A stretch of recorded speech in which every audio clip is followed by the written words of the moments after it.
আজকের ব্লগটা আর সকাল থেকে শুরু করতে পারিনি। সকাল থেকে আমার জ্বর করছে, মাথা ব্যথা করছে, ভালো লাগছে না কোনো কাজই করতে। আর এইদিকে 3-4 দিন 5 দিন হয়ে গেল, মানে অনেক দিন থেকেই বৃষ্টি হচ্ছে।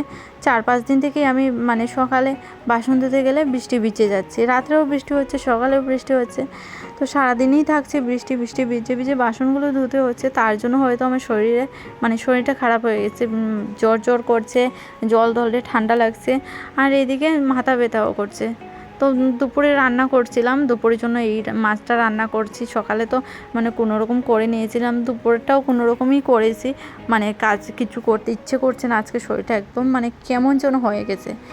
তো ওইদিকে রান্নাটা করে কোনো রকম রান্নাটা করে আবার বিছানায় এসে কিছুক্ষণ রেস্ট করলাম, মানে শুলাম, ভালো লাগছে না যে বললাম।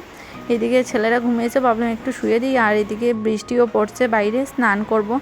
তো স্নান করা হয়নি, আজকে আমার বর সকালে পুজো দিয়েছে, স্নান করব। ভাবলাম বৃষ্টিটা কিছু কমুক, তারপর গিয়ে স্নানটা করব। ভালো লাগছে, মাথাটা কেমন কেমন করছিল। আর ভাবলাম একটু লিকার চা খাবো আদা দিয়ে, তার জন্য চলে আসলাম রান্না করে। আর শোয়া হলো না, ভাবলাম একটু লিকার চাটা খাই আদা দিয়ে, দেখি মাথার ধরাটা কমে কি না। তো তার জন্য চাটা খেয়ে নিলাম। আবার এদিকে আমি সবজিও রেডি করেছি, রাত্রের জন্য রান্না করব। রাত্রের জন্য রান্না করে নিই, রাত্রে যদি শরীরটা আরও বেশি খারাপ হয় রান্নাটা ও তো মানে রান্না ওকে বলি না রান্না করার জন্য। ছেলে মানুষ, এই যে দোকান থেকে আসবে আবার রান্না করবে, দোকানে এত কষ্ট করে আসবে আবার ঘরে এসে রান্না করবে। তো তার জন্য আমি রান্না করে নিলাম, রান্না করে চলে আসলাম পুজো দেওয়ার জন্য, মানে সন্ধে দেওয়ার জন্য। সন্ধে তো হয়ে গেছে, ঘরটা ঝাড়ু দিয়ে সন্ধে দিতে চলে আসলাম। এইদিকে দুপুরের কিছু কাপড় বালতির মধ্যে ভিজিয়ে, মানে স্নান করার পর কাপড় কিছু ধুয়েছিলাম, তো সেগুলো বারান্দার মধ্যে রেখে দিয়েছি। কারণ হলো মেলার তো কোনো জায়গা নেই, আর ঘরেও জায়গা নেই, বারান্দায়ও জায়গা নেই। আর এদিকে আমার সোনারাও কিন্তু উলু দিচ্ছে ওই পাশ থেকে, দরজার সামনে থেকে। টিভি চলছে তার জন্য সাউন্ড অফ করে দিয়েছি, ওরাও উলু দিচ্ছে, তোমাদেরকে না হলে আমি শোনাতাম। আর সন্ধে দিয়েছি, বাইরেটা অন্ধকার হয়েছে, আমি লাইট জ্বালাতে ভুলে গেছিলাম, তো এখন গিয়ে লাইটটা জ্বালিয়ে দিলাম। বারান্দার মধ্যে দেখতে পাচ্ছ কাপড় এত পরিমাণে জমে গেছে, কি আর করব। কাপড়গুলোকে রাত্রে ঘুমানোর আগে কি করব, কিছুটা কাপড় আবার ঘরে নিয়ে যাব। এই কোথায় কোথায় জায়গা আছে, এই জায়গা মতো দেখে না কাপড়গুলো মেলে দিতে হবে, না হলে কাপড় একটাও কাপড় শুকোবে না।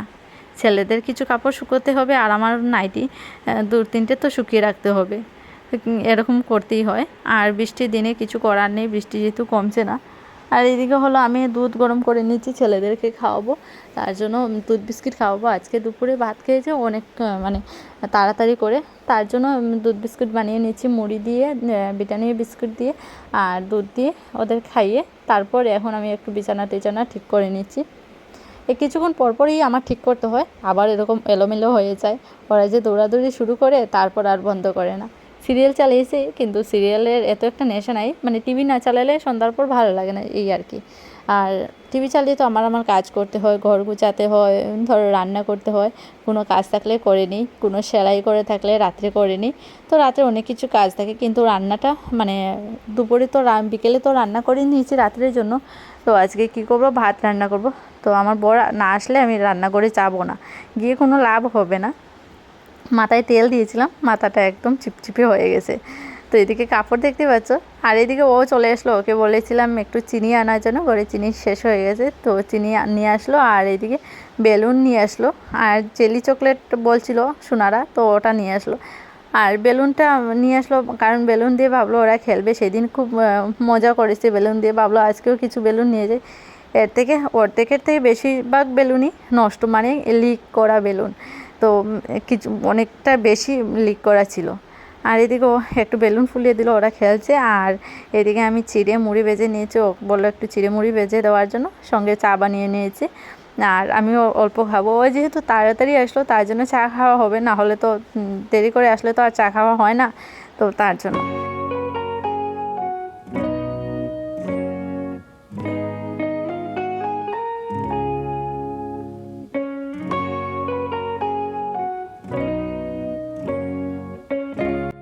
আমি সন্ধ্যার পর সবসময় চা খাই না, কখনো কখনো খাই, আবার কখনো খাওয়া হয় না।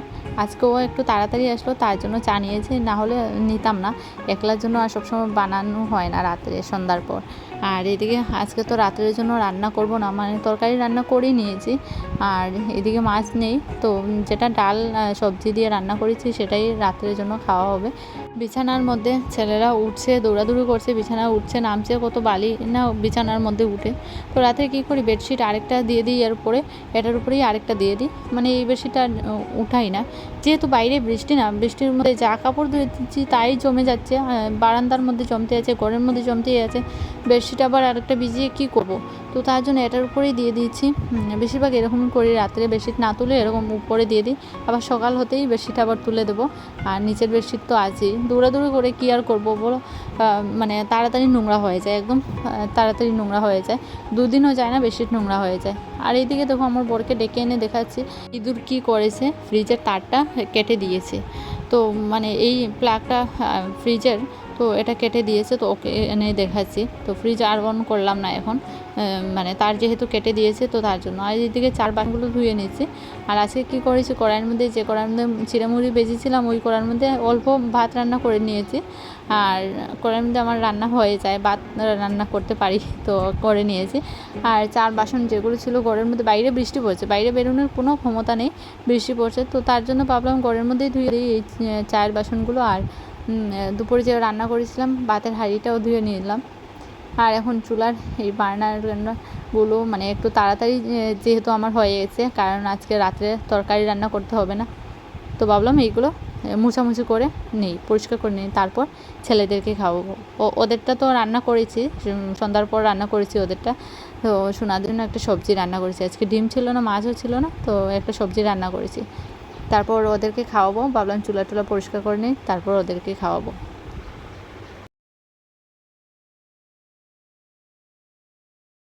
সব সময় আর রাত্রে এগুলো পরিষ্কার করা হয় না, বেশিরভাগ রাত্রে হয়, আবার কখনো কখনো রাত্রে না পারলে সকালে করি, সব সময় তো আর রাত্রে ইচ্ছে করে না। আর ঘরের মধ্যে যদি সিঙ্কে আমার জলের সিস্টেম থাকতো, মানে ট্যাপ থাকতো আর জল থাকতো ঘরে, তাহলে মানে এতটা ইয়ে হতো না, মানে রাত্রে করে নিতে পারতাম। তো বাইরে থেকে বারবার জল আনতে হয়, তো তার জন্য বালতির মধ্যে এনে রেখে তারপর কাজ করি। তো রাত্রে করে নিলে এক ভালো, মানে সকালে উঠে চাপ থাকে না, এই মানে এই কাজগুলোর কোনো চাপ নেই, তাড়াতাড়ি উঠে বাসনগুলো ধুয়ে, যদি বাসন থাকে বাসনগুলো ধুয়ে রান্না করে ঢোকা যায়, তো ভালো হয়ে যায়। আর এইদিকে মানে রাত্রে আমরা ঘুমানোর পর কিন্তু ইঁদুর উঠানামা করে, মানে বোঝাই যায়, সকাল হলে বোঝা যায় কিন্তু এই দিকটা দেখলে। তো এত পরিমাণে ইঁদুর, কিছুটা কমেছে হয়তো, মানে রান্না করে আসা যাওয়া ইঁদুরের কিছুটা কমেছে এই রান্নাঘরের মিস্ত্রিটা বানানোর পর, মানে মিস্ত্রি বলবো না আলমারি বলবো জানি না, তো এটা বানানোর পর কমেছে ইঁদুরের মানে উৎপাতটা। আর এইদিকে চুলার সব কিছু পরিষ্কার করা হয়ে গেছে, ভীষণ ভালো লাগে পরিষ্কার, একদম পরিষ্কার করে রেখে দিলে। আর একটু ঝাড় দিয়ে নিচ্ছি রান্নাঘরটা। আর এইদিকে ওরা বেলুন যে এনেছিল, বেলুনটা ফুলিয়ে দিয়েছে ওদের বাবা, আর বেলুনগুলো নিয়ে বারবার রান্না করে আসছে। আমি ঘর ঝাড়ু দেবো কি বারবার আসছে, ওই দিকে এসে এসে দুষ্টামি করছে, দুই ভাই মিলে বেলুন দিয়ে খেলছে আর দুষ্টামি করছে। আর কীভাবে ঝাড়ু দেবো দেখতে পাচ্ছ। পুরের কাপড় বালতির মধ্যে ছিল, বাইরে বারান্দার মধ্যেই ছিল, আমি মানে কাপড় মেলার জায়গা নেই, তো তার জন্য বালতির মধ্যেই রেখে দিয়েছি। তো এগুলোকে এখন একটু মেলে দিচ্ছি, কাপড় সরিয়ে সরিয়ে। আর ওই নাইটিগুলো নিয়ে যাব গড়ে নিয়ে মেলে দেবো, আমার তো সকাল হলেই আবার লাগবে, তো মেলে দেবো ফ্যানে যদি কিছুটা শুকোয়। তো গড়ে মানে অনেক কাপড়ই জমে আছে, ফ্যানের নিচে অনেকগুলোই সোনাদের কাপড়, আর পুরো ঘরে কাপড়, বারান্দায় কাপড়, এত পরিমাণে কাপড়। তো চলো বন্ধুরা, আজকের ব্লগটা আমি এখানে শেষ করছি, ভালো থাকবে, সুস্থ থাকবে।